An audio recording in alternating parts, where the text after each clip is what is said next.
everybody for returning. Let me just apologize to my loyal subscribers. It's been like a super busy month. It's like I just been working, so I haven't had time to like post as often as I want to, but I'm gonna get back on it ASAP. But let's just not waste no more time. Let's get right into it. This is gonna be still girlfriend number 6, right? Part 3, okay? This is still the mother of my child situation. So last time we left off, yeah, she pretty much kind of ended whatever I was trying to do with my little drug organization, whatever the case may be. So taking her advice kind of ended up having me fucked up. So anyway, and then she left again. So after that, I'm broke, whatever the case may be. But, you know, I start to do my own little thing. But she was doing her thing after she left me. She was just like right in the neighborhood, you know, fucking with niggas or a certain nigga like right in the hood. So at that time I was so young that my mind couldn't really wrap itself around the fact that when people leave you alone, they can do shit right in your face and it's like whatever. There's no loyalty to the shit. So that caused me to just leave. I was like, fuck it. That's one thing about me. Like I don't bother people. Like when they want to leave, I just be like, let me just, like, when they go, I go. So I had to leave New York because it was too much to be seeing her. You know, she got my kid, and then she's just dragging my feelings through the mud, like just doing her thing right on the same block type shit. So, yeah, I leave. So I go to North Carolina, and I get down there, and the crazy thing about it is that I start hustling down there, and it's lovely. It's like, you know, as far as hustling could go, this is in the 90s, so it's like, hustling down south as a New York nigga was like, that's the closest thing to being a rapper nowadays, honestly. It was really that popping. And it was really a good look as far as hustling goes. So I'm down there, I'm doing my thing. Weeks are going by, I'm making so much money and I'm receiving so much love from the women down there that I'm not even thinking about my baby moms no more. I don't forget. I'm just like, you know what? Fuck it. I'm just making, only call I'm making is how much money does my son need? Going to Western Union, sending it to her and keeping it moving. Like there's nothing. All I'm doing is co-parenting, like real talk. Not this fake co-parenting that niggas be doing nowadays with the don't have nobody around my kid. I was like, fuck it. Fuck, do what you want to do, however you want to do it with whoever you want to do it to. Here's the money. Make sure my son is good. I trust you, whatever. She could spend it on whatever she want. I didn't care because I knew why I was sending it. So that's what I was doing. Basically just said, fuck it. So I'm down there doing me.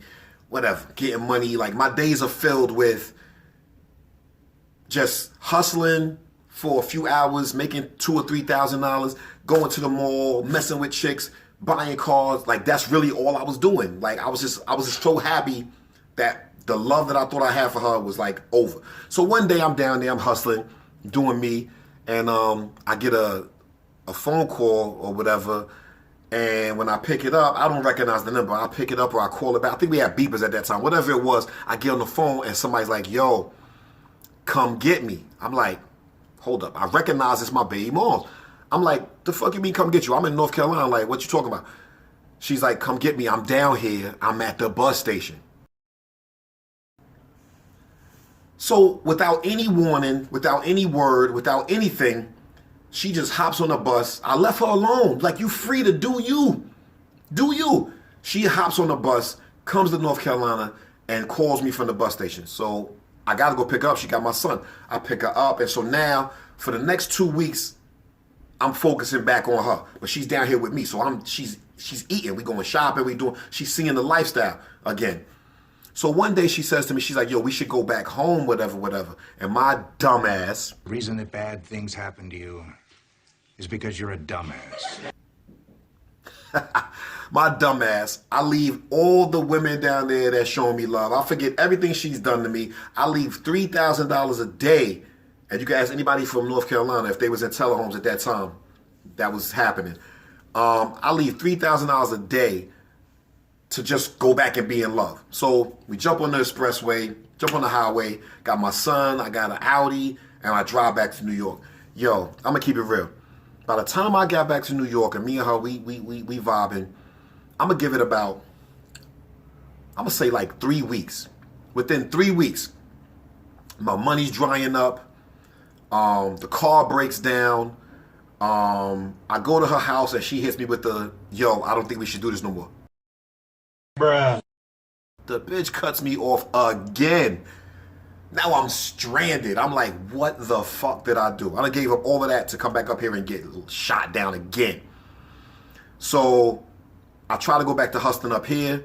I don't know no crackheads, no fiends, no nothing. Now mind you, when I came back up here, I got no record. I make a sale to an undercover, bang. Get locked up. Does she come to bail me out? No. Does she come to see me? No. She actually says to me, when I try to call to see my kid, she goes, I don't want to bring my kids to see you in no jail situation. I'm like, you know what? I respect that. Fast forward, I come home from jail years later, come to find out she was on a visit with my kids going to see another nigga. What the fuck? Like, I'm talking about the disrespect. And so when me and her finally linked up again, like to talk, she says to me like, yo, you know, you was right. And I was like, what the fuck was I right about? She was like, you was right when you said nobody would ever love me the way you love me. And I was like, I didn't want to put those words to the universe, but I meant it at the time. Then she asked me about getting back together. I was like, that could never happen. You know, I said, our kids are older now. We don't have to do that. And that's kind of like the end of how that went. So basically, she shitted on me for the whole career. And every time I chose to get back with her, the universe put their foot up my ass.